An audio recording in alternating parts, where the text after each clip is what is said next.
In the beginning, there was no bay. There was no Golden Gate.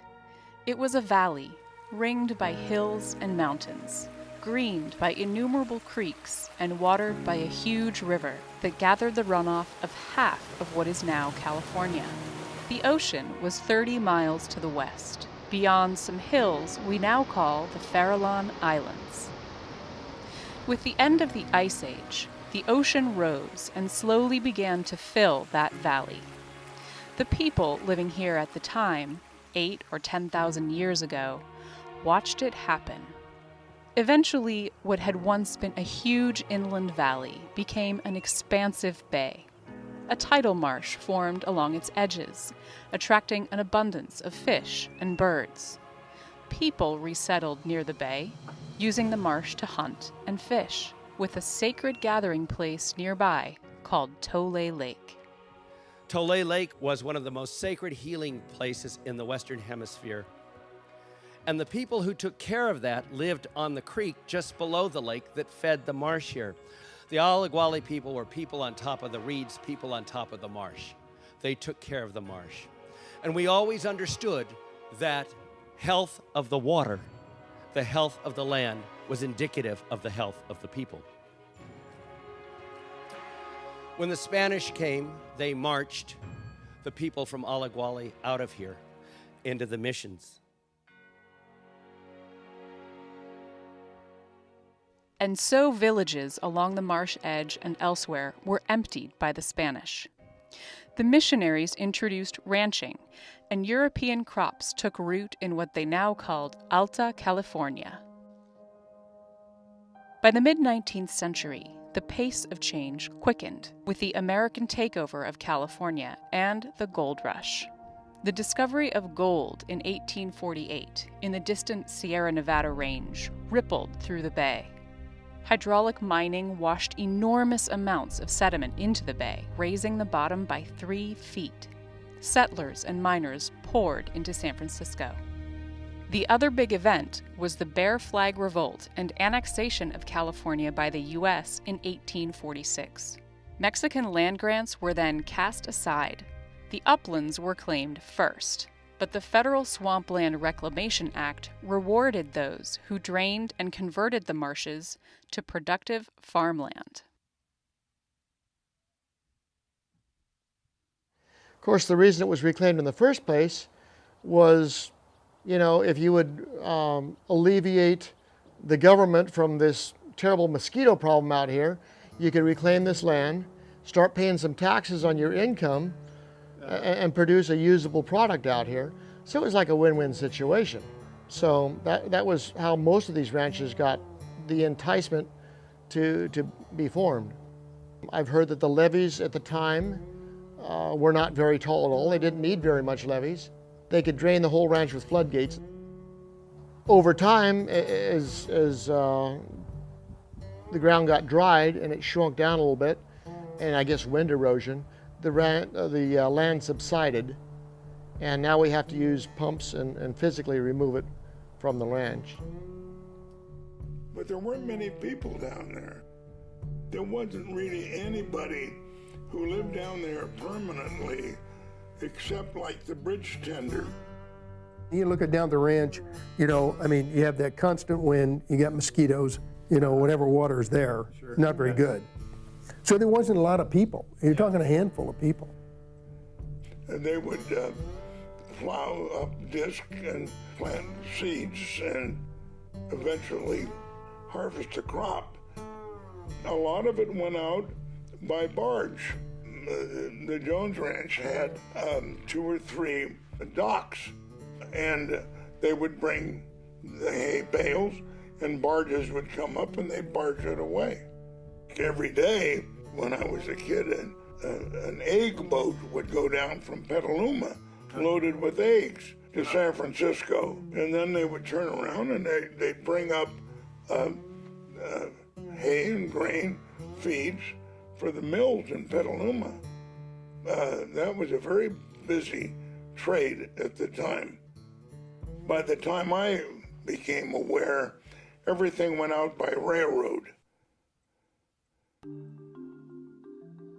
The isolation of the drained wetlands also attracted the attention of the United States Navy, who in 1941 built a secretive, secure, and self-contained naval base. Skaggs Island, that was top security. It was very high-tech stuff. Both entrances had a guard sitting there 24 hours a day. When you come on the property or off the property, you'd have to get checked in and everything else. They would deny entry to people that aren't supposed to be there. It's pretty well known now that that was a listening post to listening to the communications going on back and forth between China and Russia or wherever else. I had a bunch of friends because all the kids from Skaggs Island went to school with me. The Sonoma public schools there, Sonoma High, Crestwood Elementary. And they said that they had a very nice little establishment out there. Skaggs Island had their own little bowling alley. They had a swimming pool. They had a movie theater, gas station, general store, pretty much everything you need. It was dryland farming. They didn't have irrigation, so you had your one crop a year and you had to make it on your one crop. So it was a marginal operation. And that thing about that marsh, when you had the right rains, you'd have hay that's 5 feet tall. It was just incredible. Yeah, the production was just amazing. Down here in the marsh, we have so much moisture coming off the bay and just the cool climate. At night it gets cold, the fog comes in very often. I've had some stuff that's been down 3.5 weeks and still isn't really dry enough to bale. Agriculture has changed and diversified over the years. Cattle grazing, vineyards, and dairies all are present in and adjacent to the marsh.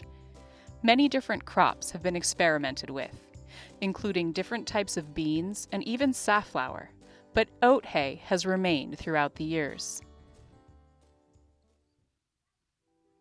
I mean, you line up all the critters on the side of the levee here and ask them, what we should do. They'd say, well, you can just go away, just leave. Enough of you humans around, leave.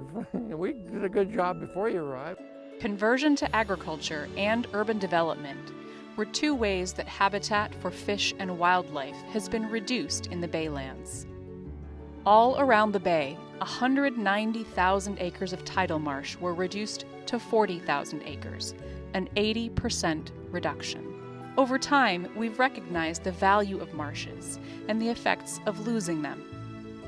Thanks to the wise stewardship of local farmers and thoughtful planning, these lands remain open and undeveloped and connected to the adjacent hills. Nowadays, we have endangered species, and I don't want to harm any endangered species.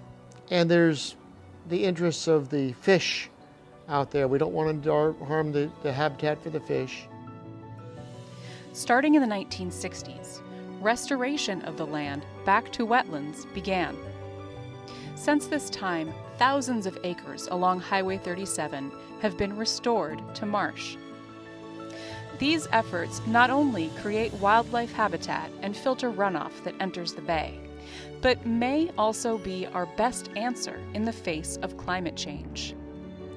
Wetlands are the single best habitat on the planet for sequestering carbon from the atmosphere.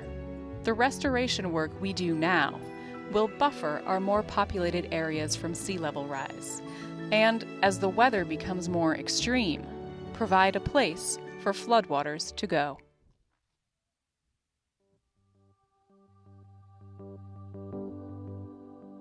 The story of the Baylands is one of change.